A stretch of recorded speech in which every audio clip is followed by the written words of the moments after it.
Back to the 207 Kitchen at Maine Studios with today Chef Bo Byrne from the Southern Maine Community College Culinary Program. He teaches there. He's been a chef at lots of restaurants in Southern Maine. And we said to you, Bo, what's a dish that you might make at home after a long day at work? You get home, you want to make something that comes together quickly, and you came up with what for us? Yeah, so when I was first thinking about that, one of my favorite comfort foods on that kind of a day would be American chopped suey. And the way my mom made American chopped suey was with just, tomato paste and had some sugar added to it, and it had ground beef and onion.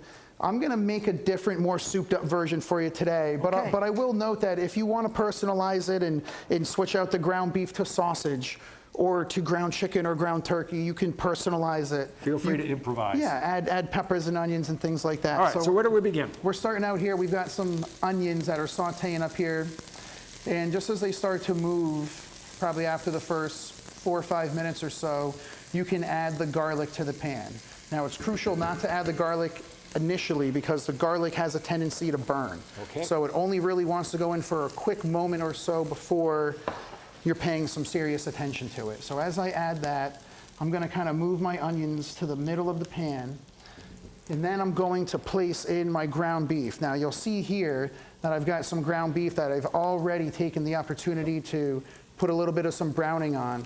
But and the reason for that is? Yeah, well, for right now, mostly just because of our time constraints. Okay, just to make it faster here. Just to make it faster But you also here. mentioned that you don't want to have loose beef in there? Absolutely. So I form them into balls like this because you get a much better sear on the ground beef to do it this way. Yeah, instead of just packing it down and you think to just do it quickly, you would smear it in the pan. But it's much better to actually turn them into little balls and sear them on all sides. And then you can bust them up. So I still break them up, but this way, this allows you to get a really great sear. Very good. Yeah. So as that starts to move now and the beef is starting to cook, it'll take you probably about 5 minutes or so to hit to this state. Yeah, we as usual have compressed things a bit, but we'll of course have the full recipe, and you just watch what Bo's doing and you'll get the idea. That's it.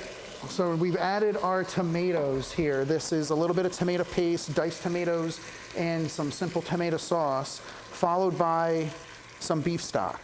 And you can make your own if you like, if you have the time to do that. Otherwise, you can just get it at the grocery store. Sure.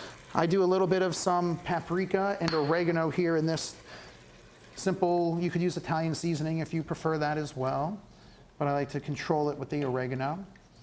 And then as this comes together here, really quickly, it's gonna come to a simmer. And as it does, we're gonna throw the noodles right into the pot. So this is another differentiation from where my mother would make this, and this would be the American chopped suey.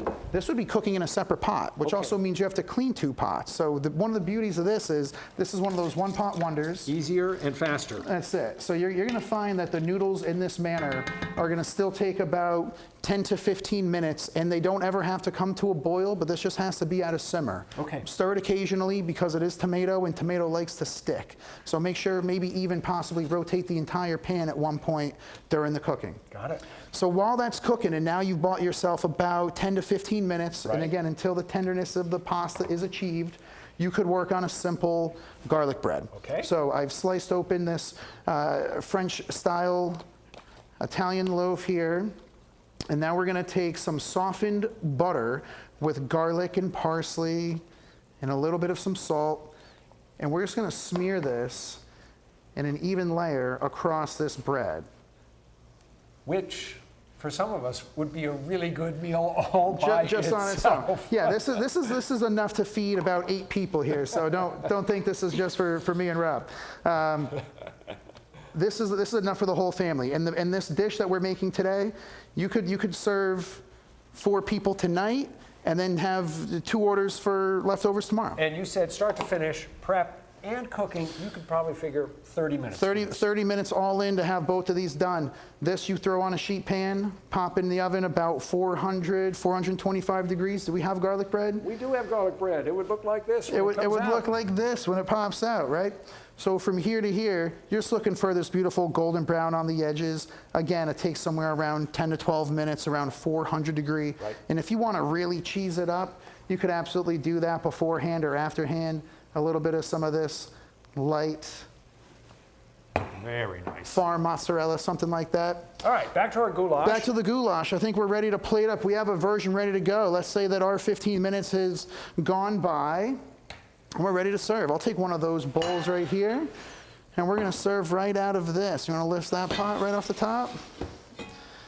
Beautiful. And this is where we're heading here. So Oh, that looks really nice. pasta, tender, steaming, ground beef fully cooked. And as you said, great for leftovers. Great for leftovers, absolutely. So 30 minutes of work, 2 meals for 4 people. Pretty tough to beat that. Absolutely. Now you could just kind of come at this with a little bit of some of your cheese, little parsley, little Parmesan, something like that. Serve that with some garlic bread.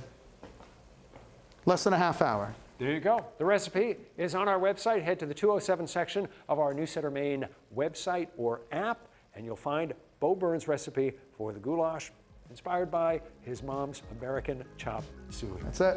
Great to have you. Thank you so much, Bo. Thanks for having me. Stick around. Back with more of 207 right after this.